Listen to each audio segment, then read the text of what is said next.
Unlocking the mystery of airlock. Hello, language explorers. Today, we're going to dive deep into an interesting English phrase, airlock.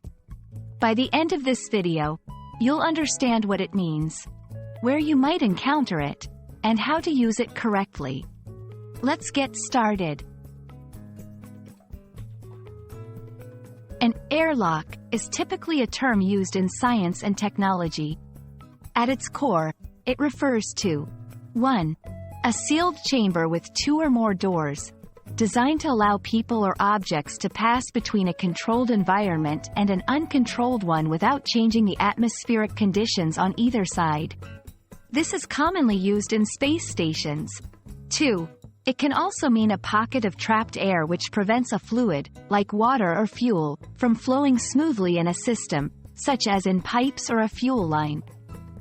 Imagine you're trying to pour juice through a straw, but there's a bubble in the middle.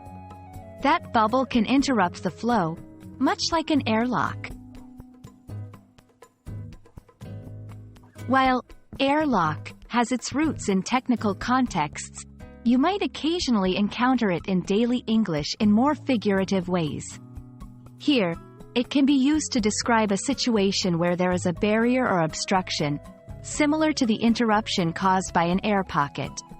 For example, I feel like there's an airlock in our communication.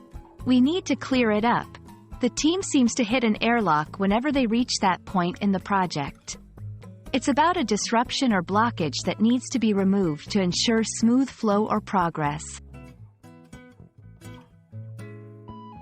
Like many English phrases, the meaning of airlock can vary based on the context. Always pay attention to the surrounding information. In a science fiction movie, airlock likely refers to a chamber in a spaceship. In a discussion about plumbing or engines, it probably means an undesired pocket of air.